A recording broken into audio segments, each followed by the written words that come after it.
hated it. He said he wanted this stuff. 100 years ago, a new theory about human nature was put forward by Sigmund Freud. He had discovered, he said, primitive sexual and aggressive forces hidden deep inside the minds of all human beings. Forces which, if not controlled, led individuals and societies to chaos and destruction. This series is about how those in power have used Freud's theories to try and control the dangerous crowd in an age of mass democracy. At the heart of the story is not just Sigmund Freud, but other members of the Freud family.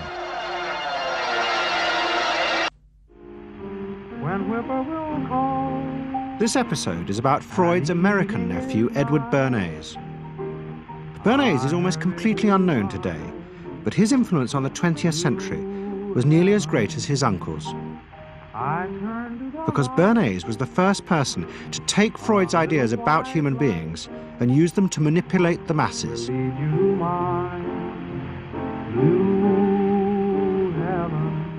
He showed American corporations for the first time how they could make people want things they didn't need by linking mass-produced goods to their unconscious desires. Out of this would come a new political idea of how to control the masses. By satisfying people's inner selfish desires, one made them happy and thus docile. It was the start of the all-consuming self, which has come to dominate our world today.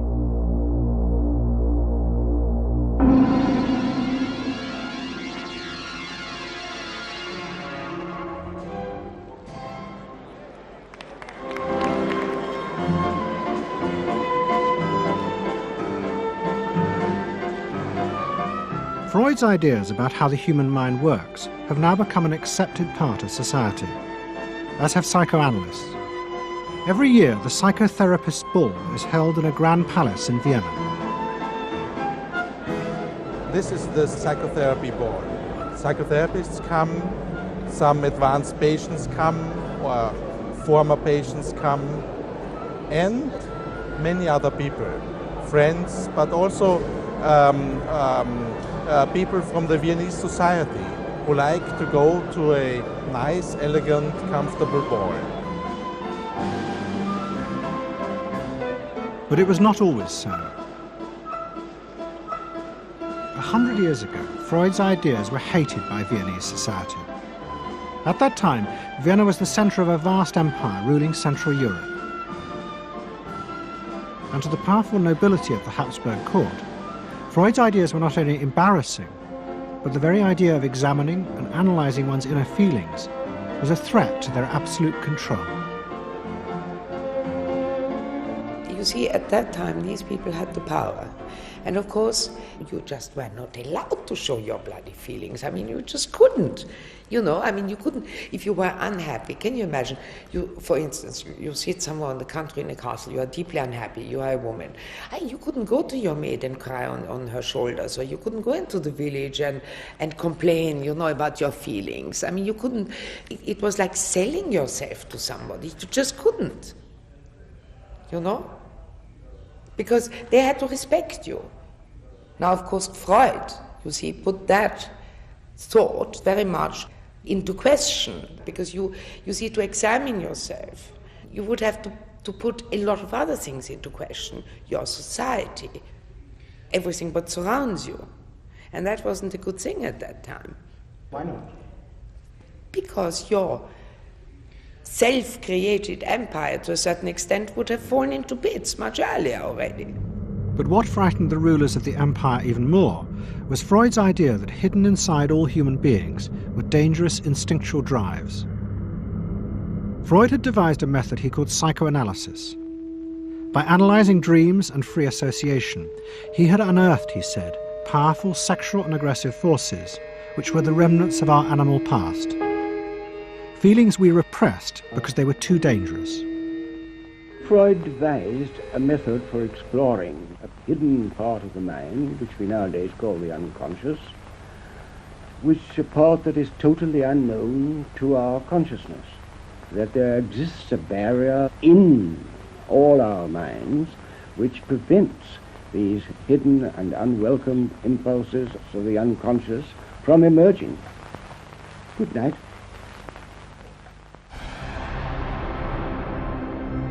In 1914, the Austro-Hungarian Empire led Europe into war. As the horror mounted, Freud saw it as terrible evidence of the truth of his findings. The saddest thing, he wrote, is that this is exactly the way we should have expected people to behave, from our knowledge of psychoanalysis. Governments had unleashed the primitive forces in human beings, and no one seemed to know how to stop them.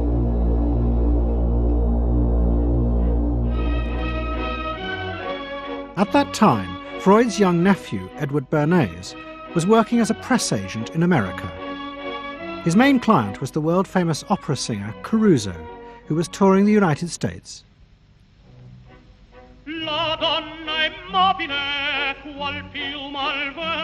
Bernays' parents had emigrated to America 20 years before, but he kept in touch with his uncle and joined him for holidays in the Alps. But Bernays was now about to return to Europe for a very different reason. On the night that Caruso opened in Toledo, Ohio, America announced it was entering the war against Germany and Austria. As a part of the war effort, the US government set up a Committee on Public Information, and Bernays was employed to promote America's war aims in the press. The President, Woodrow Wilson, had announced that the United States would fight not to restore the old empires, but to bring democracy to all of Europe. Bernays proved extremely skillful in promoting this idea, both at home and abroad. And at the end of the war, he was asked to accompany the President to the Paris Peace Conference. Then, to my surprise, they asked me to go over with Woodrow Wilson to the peace conference. And at the age of 26, I was in Paris for the entire time of the peace conference that was held in the suburb of Paris, and we worked to make the world safe for democracy. That was a big slogan. Wilson's reception in Paris astounded Bernays and the other American propagandists. Their propaganda had portrayed Wilson as a liberator of the people, a man who would create a new world in which the individual would be free. They had made him a hero of the masses. And as he watched the crowd surge around Wilson, Bernays began to wonder whether it would be possible to do the same type of mass persuasion, but in peacetime. When I came back to the United States, I decided that if you could use propaganda for war, you could certainly use it for peace. And propaganda got to be a bad word because of the Germans using it. So what I did was to try to find some other words. So we found the word Council on Public Relations. Bernays returned to New York and set up as a public relations counsel in a small office off Broadway. It was the first time the term had ever been used. Since the end of the 19th century, America had become a mass industrial society, with millions clustered together in the cities. Bernays was determined to find a way to manage and alter the way these new crowds thought and felt. To do this, he turned to the writings of his uncle Sigmund. While in Paris, Bernays had sent his uncle a gift of some Havana cigars. In return, Freud had sent him a copy of his general introduction to psychoanalysis. Bernays read it, and the picture of hidden irrational forces inside human beings fascinated him. He wondered whether he might make money by manipulating the unconscious.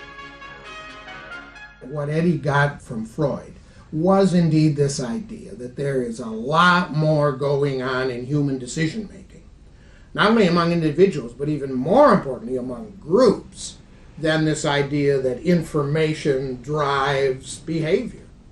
And so Eddie began to formulate this idea that you had to look at things that would play to people's irrational emotions. And you see, that moved Eddie immediately into a different category from other people in his field and most government officials and managers of the day who thought if you just hit people with all this factual information, they would look at that and say, oh, of course. And Eddie knew that was not the way the world worked. Bernays set out to experiment with the minds of the popular classes.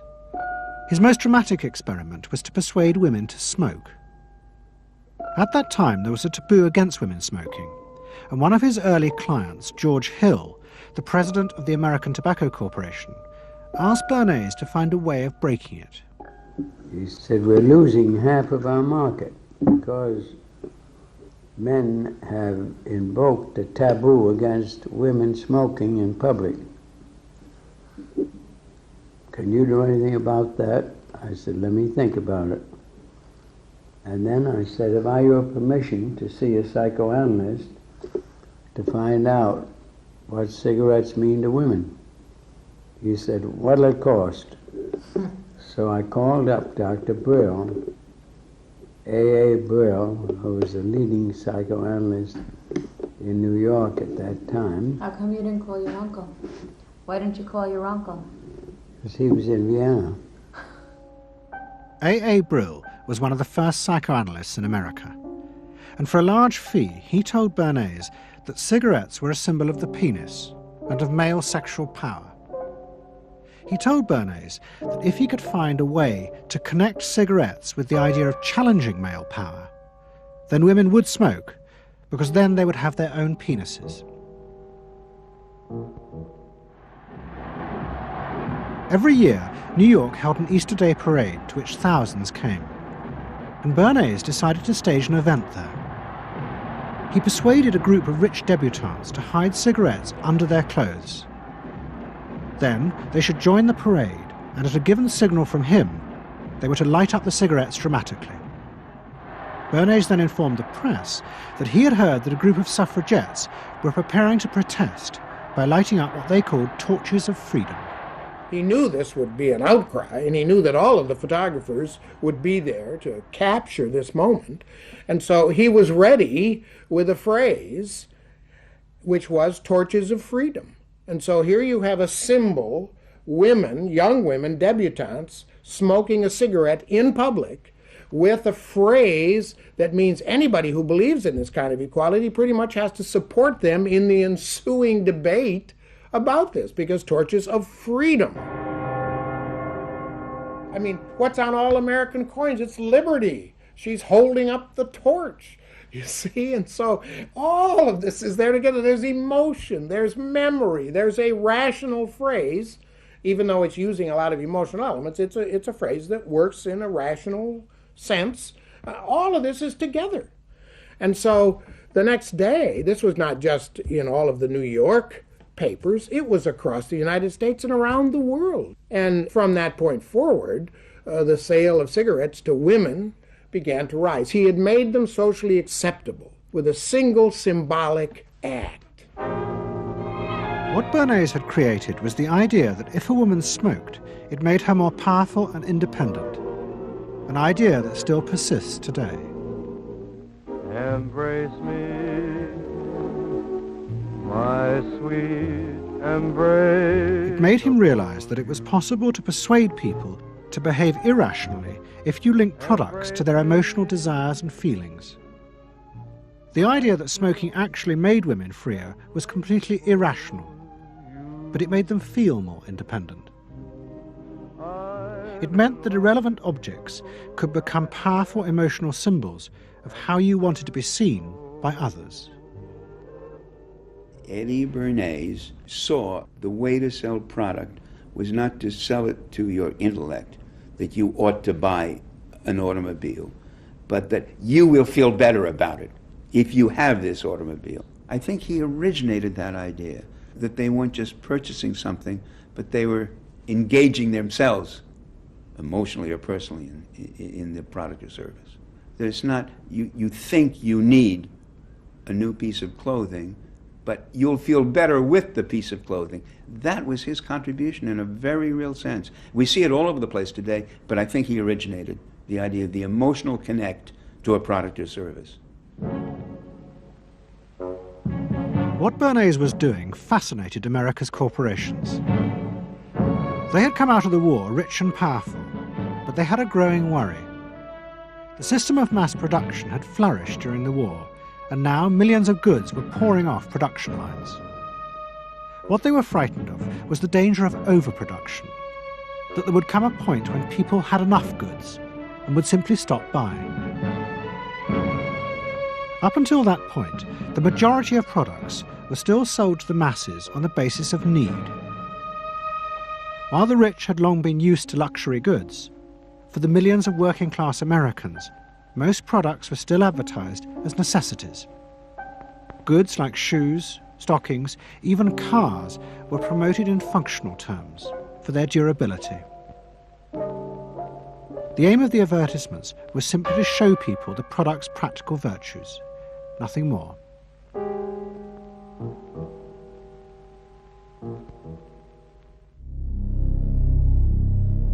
What the corporations realized they had to do was transform the way the majority of Americans thought about products. One leading Wall Street banker, Paul Mazur of Lehman Brothers, was clear about what was necessary. We must shift America, he wrote, from a needs to a desires culture. People must be trained to desire, to want new things even before the old have been entirely consumed. We must shape a new mentality in America. Man's desires must overshadow his needs. Prior to that time, there was no American consumer. There was the American worker, and there was the American owner, and they manufactured and they saved and they ate what they had to, and the people shopped for what they needed. And while the very rich may have bought things they didn't need, most people did not.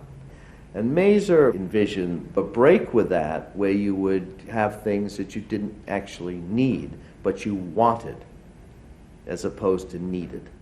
And the man who would be at the center of changing that mentality for the corporations was Edward Bernays. Bernays really is the guy within the United States, more than anybody else, who sort of brings to the table psychological theory as something that is an essential part of how, from the corporate side, of how we are going to appeal to the masses effectively. And the whole sort of merchandising establishment and sales establishment is ready for Sigmund Freud.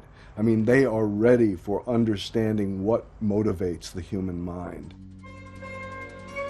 And so that there's this real openness to Bernays' techniques being used to sell products to the masses. Beginning in the early 20s, the New York banks funded the creation of chains of department stores across America. They were to be the outlets for the mass-produced goods, and Bernays' job was to produce the new type of customer. Bernays began to create many of the techniques of mass consumer persuasion that we now live with. He was employed by William Randolph Hearst to promote his new women's magazines, and Bernays glamorized them by placing articles and advertisements that linked products made by others of his clients to famous film stars like Clara Bow, who was also his client. Bernays also began the practice of product placement in the movies, and he dressed the stars at the film's premieres with clothes and jewellery from other firms he represented. He was, he claimed, the first person to tell car companies they could sell cars as symbols of male sexuality. He employed psychologists to issue reports that said products were good for you, and then pretended they were independent studies. He organised fashion shows in the department stores and paid celebrities to repeat the new and essential message: you bought things not just for need, but to express your inner sense of yourself to others. There's a psychology of dress. Have you ever thought about it? How it can express your character? You all have interesting characters, but some of them are all hidden. I wonder why you all want to dress always the same, with the same hats and the same coats. I'm sure all of you are interesting and have wonderful things about you, but looking at you in the street, you all look so much the same. And that's why I'm talking to you about the psychology of dress. Try and express yourselves better in your dress. Bring out certain things that you think are hidden. I wonder if you've thought of this angle of your personality. I'd like to ask you some questions. Why do you like short skirts? Oh, because there's more to see. More to see, eh? What good does that do you? Much land. It makes you more attractive. Does? In 1927, an American journalist wrote, "A change has come over our democracy. It is called consumptionism. The American citizen's first importance to his country is now no longer that of citizen, but that of consumer." The growing wave of consumerism helped in turn to create a stock market boom. And yet again, Edward Bernays became involved, promoting the novel idea that ordinary people should buy shares, borrowing money from banks he also represented. And yet again, millions followed his advice. He was uniquely knowledgeable about how people in large numbers are going to react to products and ideas and so on. But in political terms, if he were to go out, so I can't imagine that he could get 3 people to stand and listen. Wasn't particularly articulate, was a kind of funny looking, and didn't have any sense of reaching out for people one-on-one. None at all. He didn't think about people in groups of one, thought about people in groups of thousands. So I would have nothing to do with him. Hello? Bernays soon became famous as the man who understood the mind of the crowd. And in 1924, the president contacted him. President Coolidge was a quiet, taciturn man and had become a national joke. The press portrayed him as a dull, humorless figure. Bernays' solution was to do exactly the same as he had done with products. He persuaded 34 famous film stars to visit the White House. And for the first time, politics became involved with public relations. And I lined up these 34 people, and I'd say, "What's your name?" He'd say, "Al Jolson."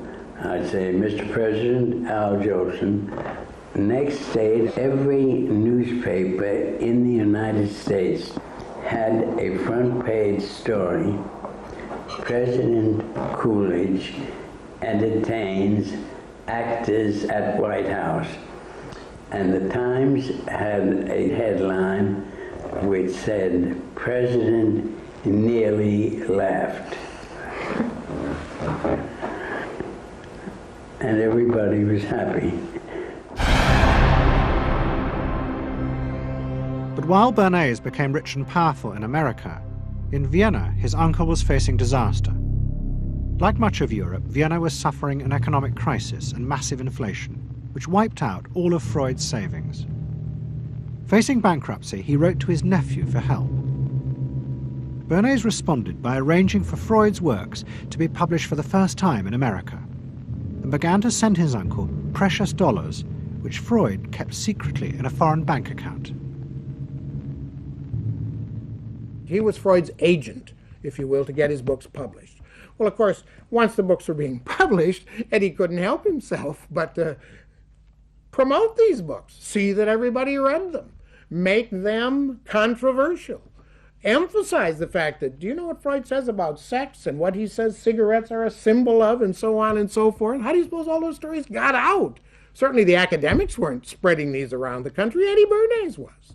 Then, when Freud became accepted, well then, of course, to go to a client and say, "Well, Uncle Siggy," see, then that had some cachet. But notice there, first Eddie created Uncle Siggy in the U.S., made him acceptable, secondly, and thirdly, then capitalized on Uncle Siggy. Typical Bernays performance.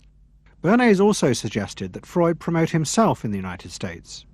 He proposed his uncle write an article for Cosmopolitan, a magazine that Bernays represented, entitled "A Woman's Mental Place in the Home."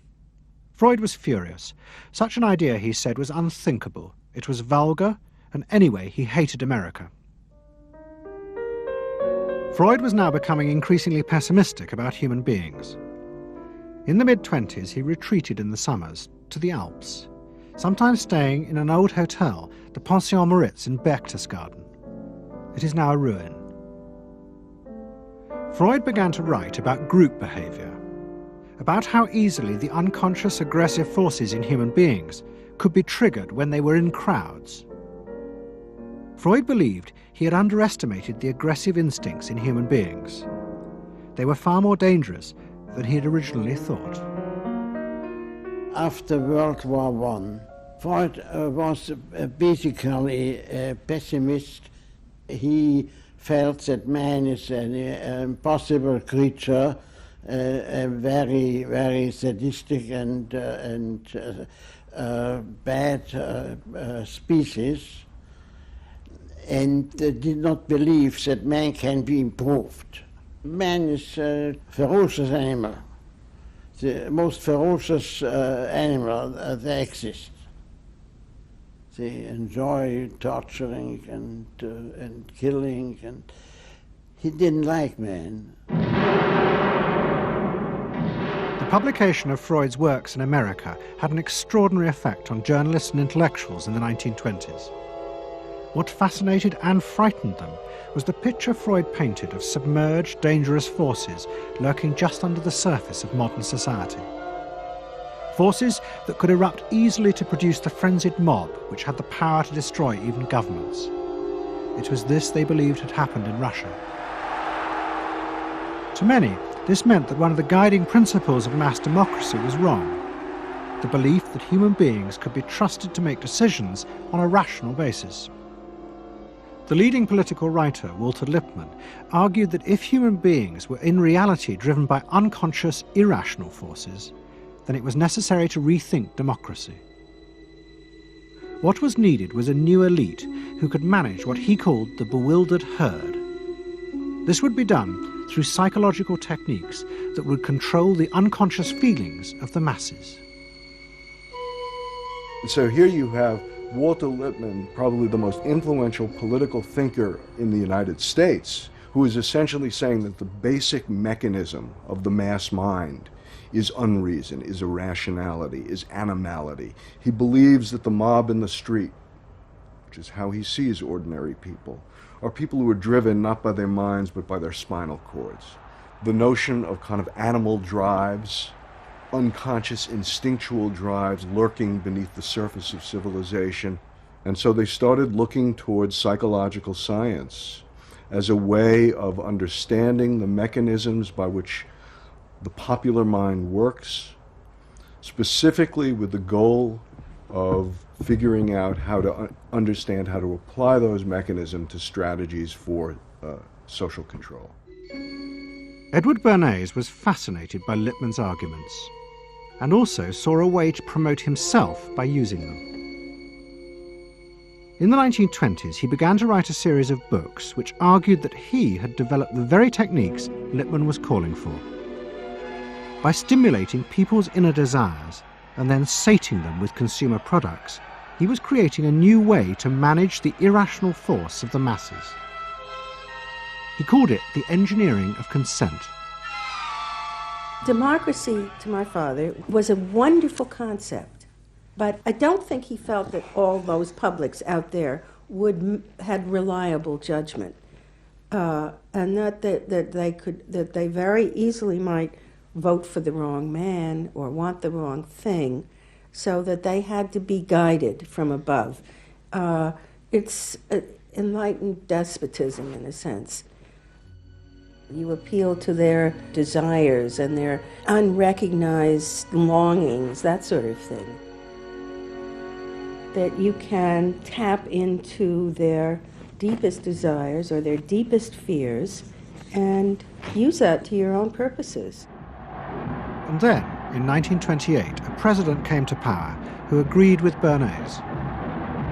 President Hoover was the first politician to articulate the idea that consumerism had become the central motor of American life.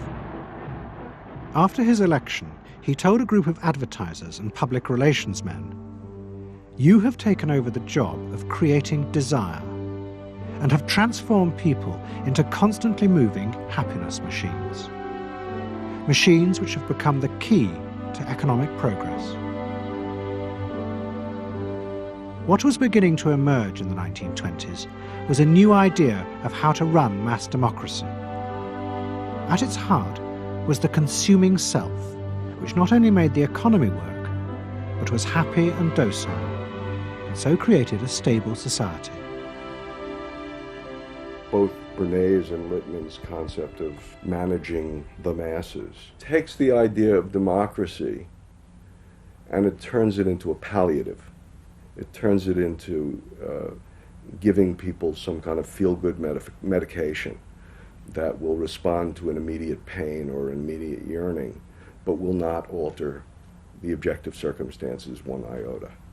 I mean, democracy really, the idea of democracy at its heart was about changing the relations of power that had governed the world for so long. And Bernays' concept of democracy was one of maintaining the relations of power, even if it meant that one needed to sort of stimulate the psychological lives of the public. And in fact, in his mind, that was what was necessary. That if you can keep stimulating the irrational self, then leadership can basically go on doing what it wants to do. Bernays now became one of the central figures in a business elite that dominated American society and politics in the 1920s. He also became extremely rich and lived in a suite of rooms in one of New York's most expensive hotels, where he gave frequent parties. Oh my goodness. He had a home in the corner suite of the Sherry Netherland Hotel. And here's this wonderful suite with all these windows looking out on Central Park and across at the plaza and on the square. And he would use this place to hold a soiree. The mayor would come. All the media leaders would come, the political leaders, the business leaders, the people in the arts. I mean, it was a who's who. People wanted to know Eddie Bernays because, you know, he himself became a sort of a famous man, a sort of a magician who could make these things happen. He knows everybody. He knows the mayor and he knows the senator, and he calls politicians on the telephone as if he did get literally a high or a bang out of doing what he did. And that's fine, but it can be a little hard on the people around you, especially when you make other people feel stupid. People who worked for him were stupid, and children were stupid, and if people did things in a way that he wouldn't have done them, they were stupid. It was a word that he used over and over and over, dope and stupid. And the masses? They were stupid.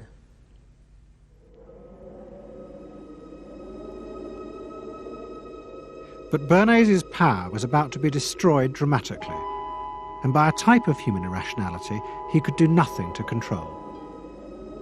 At the end of October 1929, Bernays organised a huge national event to celebrate the 50th anniversary of the invention of the light bulb.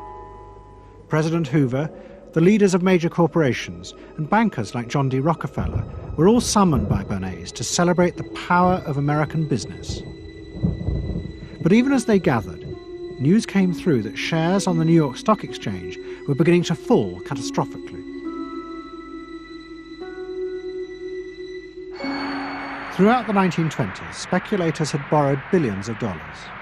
The banks had promoted the idea that this was a new era where market crashes were a thing of the past. But they were wrong. What was about to happen was the biggest stock market crash in history. Investors had panicked and begun to sell in a blind, relentless fury that no reassurance by bankers or politicians could halt.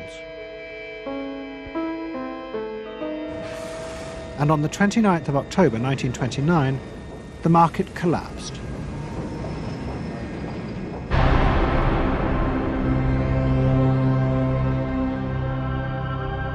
The effect of the crash on the American economy was disastrous.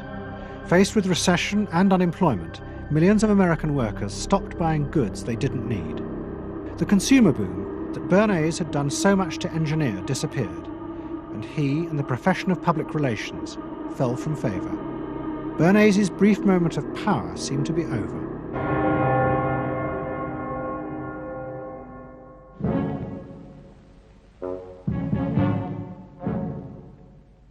The effect of the Wall Street crash on Europe was also catastrophic. It intensified the growing economic and political crisis in the new democracies. In both Germany and Austria, there were violent street battles between the armed wings of different political parties. Against this backdrop, Freud, who was suffering from cancer of the jaw, retreated yet again to the Alps.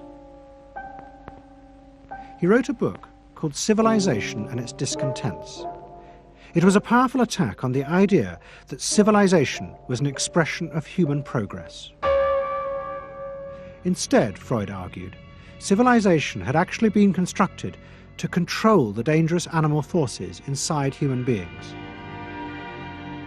What was implicit in Freud's argument was that the ideal of individual freedom, which was at the heart of democracy, was impossible. Human beings could never be allowed to truly express themselves because it was too dangerous. They must always be controlled and would thus always be discontent.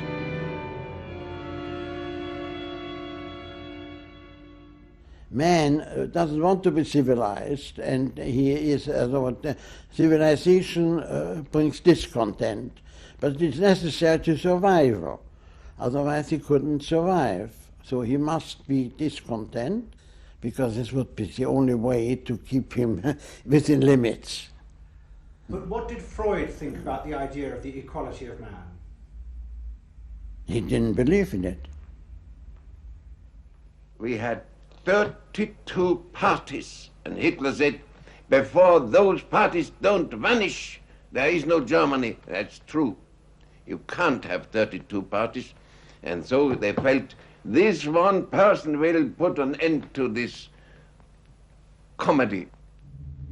Freud was not alone in his pessimism. Politicians like Adolf Hitler emerged from a growing despair in the 1920s about democracy. The Nazis were convinced that democracy was dangerous because it unleashed a selfish individualism, but didn't have the means to control it. Hitler's party, the National Socialists, stood in elections, promising in their propaganda that they would abandon democracy because of the chaos and unemployment it led to. Die Parteien versprachen den Himmel auf Erden.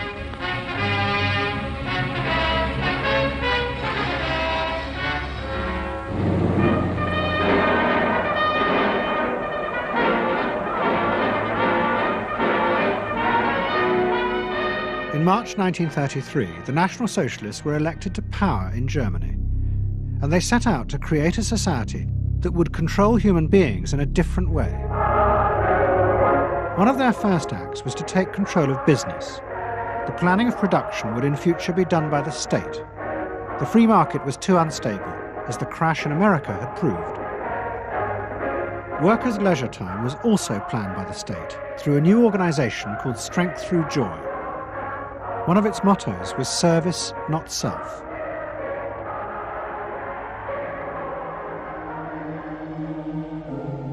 But the Nazis did not see this as a return to an old form of autocratic control.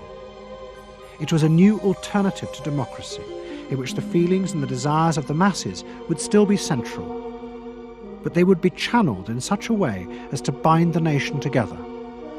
The chief exponent of this was Joseph Goebbels, the Minister of Propaganda. Es mag gut sein, Macht zu besitzen, die auf Gewehren ruht. Besser aber und beglückender ist es, das Herz eines Volkes zu gewinnen und es auch zu behalten. Goebbels organized huge rallies whose function, he said, was to forge the mind of the nation into a unity of thinking, feeling, and desire. One of his inspirations, he told an American journalist, was the writings of Freud's nephew, Edward Bernays. In his work on crowd psychology, Freud had described how the frightening irrationality inside human beings could emerge in such groups. The deep, what he called libidinal forces of desire, are given up to the leader, while the aggressive instincts are unleashed on those outside the group. Freud wrote this as a warning, but the Nazis were deliberately encouraging these forces because they believed they could master and control them. Well, Freud was saying that masses are bound by libidinal forces. They love each other and delegate their ideas and their feelings to the chap on top. What are libidinal forces? What are libidinal forces? Well, forces of love. Not hate? No. Hate is delegated to the others outside.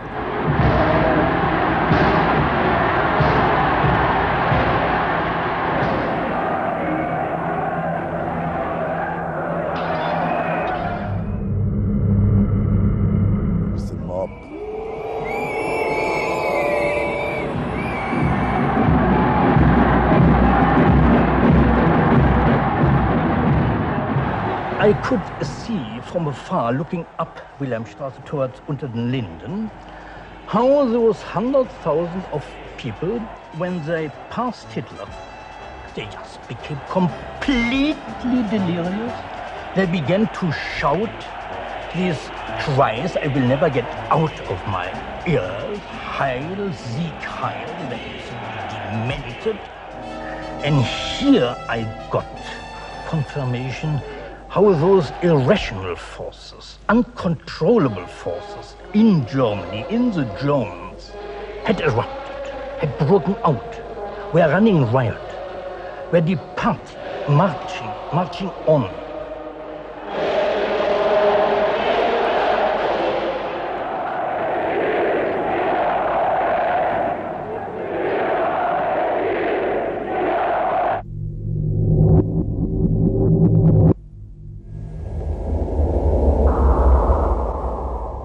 And in America too, democracy was under threat from the force of the angry mob. The effect of the stock market crash had been disastrous. There was growing violence as an angry population took out their frustration on the corporations who were seen to have caused this disaster. Then, in 1932, a new president was elected who was also going to use the power of the state to control the free market. But his aim was not to destroy democracy, but to strengthen it. And to do this, he was going to develop a new way of dealing with the masses. I am prepared, under my constitutional duty, to recommend the measures that a stricken nation in the midst of a stricken world may require. But in the event that the national emergency is still critical, I shall not evade the clear course of duty that will then confront me. I shall ask the Congress for the one remaining instrument to meet the crisis: broad executive power.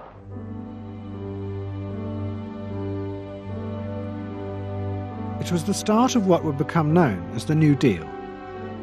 Roosevelt assembled a group of young technocrats and planners in Washington. He told them that their job was to plan and run giant new industrial projects for the good of the nation. Roosevelt was convinced that the stock market crash had shown that laissez-faire capitalism could no longer run modern industrial economies.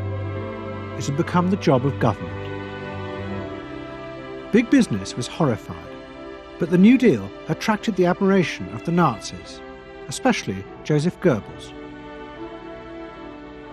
Wir betrachten die wirtschaftliche Entwicklung in Amerika mit dem allergrößten positiven Interesse.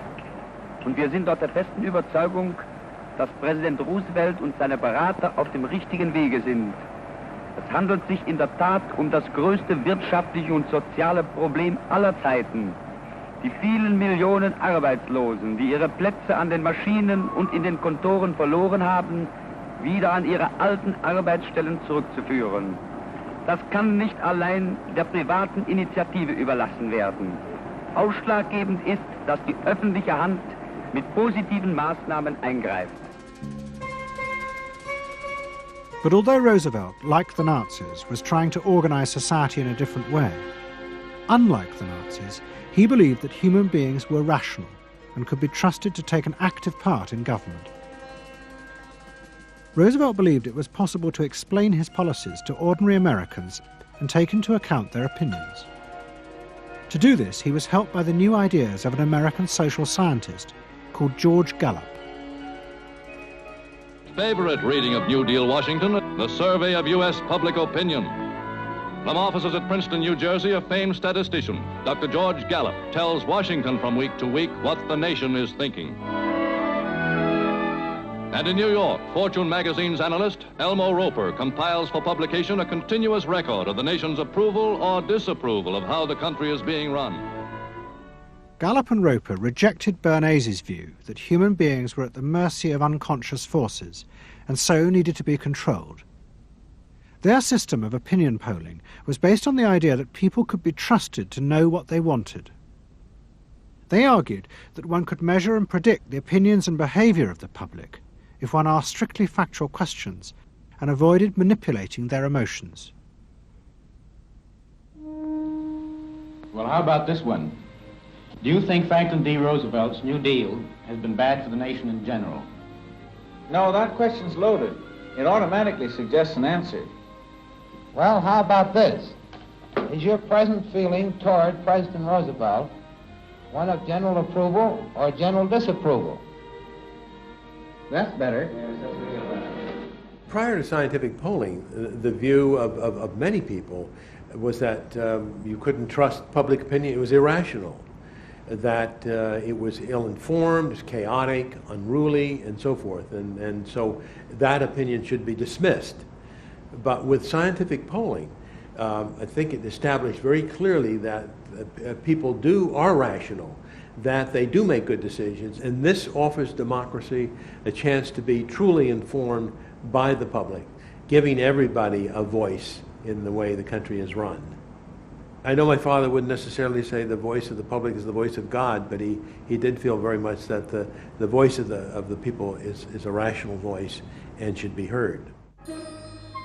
What Roosevelt was doing was forging a new connection between the masses and politicians. No longer were they irrational consumers who were managed by sating their desires. Instead, they were sensible citizens who could take part in the governing of the country. In 1936, Roosevelt stood for re-election. He promised further control over big business. To the corporations, it was the beginning of a dictatorship.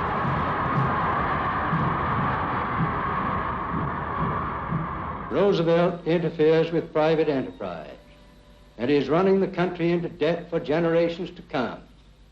The way to get recovery is to let business alone. But Roosevelt was triumphantly re-elected. It looks, my friends, like a real landslide this time. So please let me thank you again and tell you that I hope to see you all very soon and bid you an affectionate good night.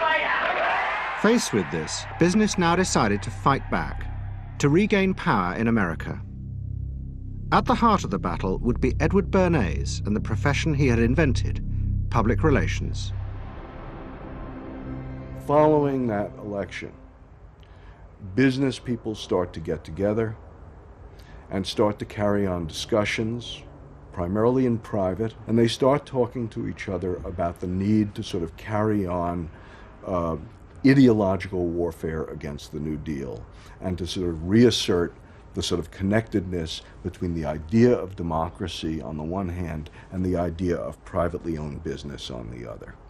And so, under the umbrella of an organization which still exists, which is called the National Association of Manufacturers, and whose membership included all of the major corporations of the United States, a campaign is launched explicitly designed to create emotional attachments between the public and big business.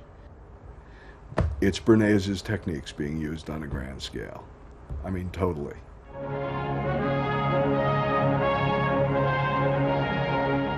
General Motors Parade of Progress, traveling the high roads and by roads of America, bringing to millions of Americans in their own hometown the fascinating story behind modern industry, showing... The campaign set out to show dramatically that it was business, not politicians, who had created modern America. A better mode of living for all of us.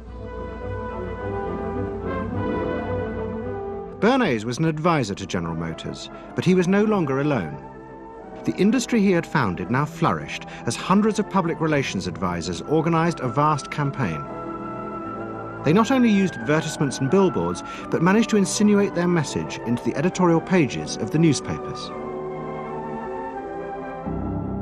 It became a bitter fight. In response to the campaign, the government made films that warned of the unscrupulous manipulation of the press by big business. And the central villain was the new figure of the public relations man. They tried to achieve their ends by working entirely behind the scenes, corrupting and deceiving the public. The aims of such groups may be either good or bad, so far as the public interest is concerned, but their methods are a grave danger to democratic institutions. The films also showed how the responsible citizen could monitor the press themselves. They could create a chart that analyzed the reporting for signs of hidden bias. But such earnest instruction was to be no match for the powerful imagination of Edward Bernays. He was about to help create a vision of the utopia that free market capitalism would build in America if it was unleashed.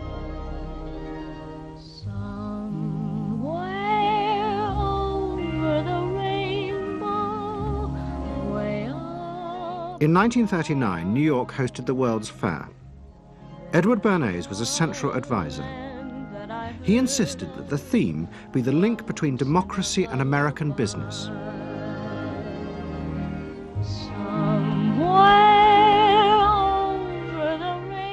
At the heart of the fair was a giant white dome that Bernays named Democracity.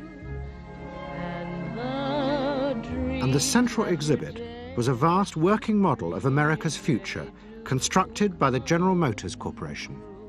To my father, the World's Fair was an opportunity to keep the status quo, that is, capitalism, in a democracy. Democracy and capitalism, that marriage, right, linking, just like that.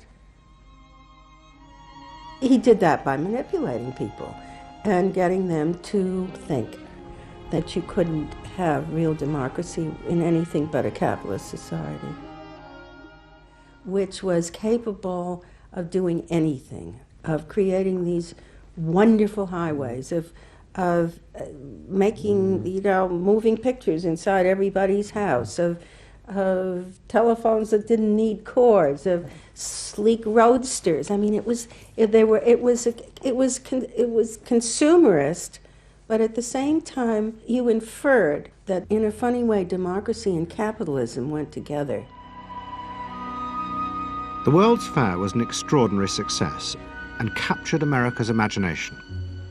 The vision it portrayed was of a new form of democracy, in which business responded to people's innermost desires in a way politicians could never do.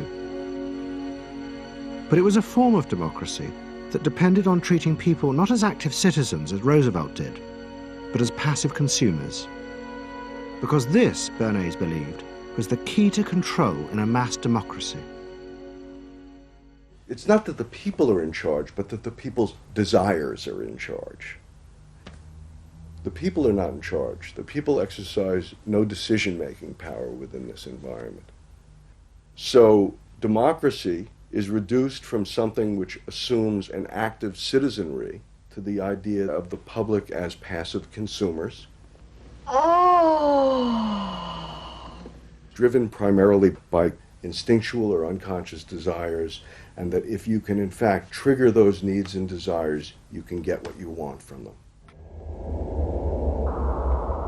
But this struggle between the two views of human beings as to whether they were rational or irrational was about to be dramatically affected by events in Europe. Events that would also change the fortunes of the Freud family. In March 1938, the Nazis annexed Austria. It was called the Anschluss. Hitler arrived in Vienna to an extraordinary outpouring of mass adulation.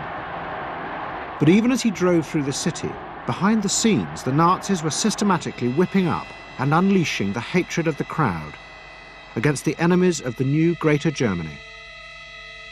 The Anschluss was a kind of explosion of terrible hatred against the enemies, the so-called enemies, or whatever they considered enemies, against the Jews totally, and also against a lot of very decent Austrians who had opposed the Nazis in Austria. They said it's legitimate, now you can do what you want, so they did it. Stealing, robbing and killing, I can't say it otherwise. And human depravity, of course, is always very near to normal behavior. It can change very quickly.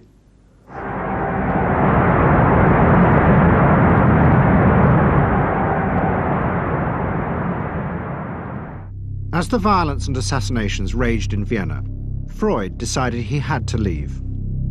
His aim was to go to Britain, but he knew that Britain, like many countries, was refusing entry to most Jewish refugees. But help came from the leading psychoanalyst in Britain, Ernest Jones. He was in the same ice skating club as the Home Secretary, Sir Samuel Hoare, and Jones persuaded Hoare to issue Freud a British work permit. And in May 1938, Freud, his daughter Anna, and other members of his family set off for London.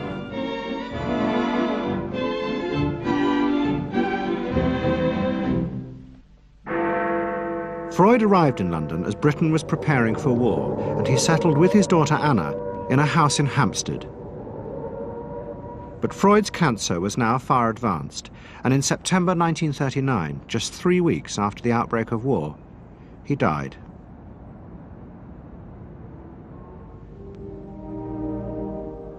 The Second World War would utterly transform the way governments saw democracy and the people they governed. Next week's programme will show how the American government, as a result of the war, became convinced there were savage, dangerous forces hidden inside all human beings, forces that needed to be controlled. The terrible evidence from the death camps seemed to show what happened when these forces were unleashed. And politicians and planners in post-war America would come to believe that hidden under the surface of their own population were the same dangerous forces. And they would turn to the Freud family to help control this enemy within.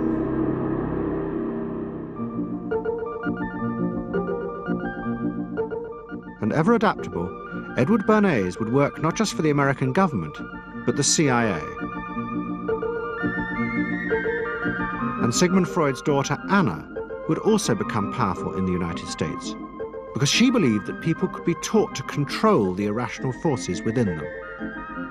Out of this would come vast government programs to manage the inner psychological life of the masses.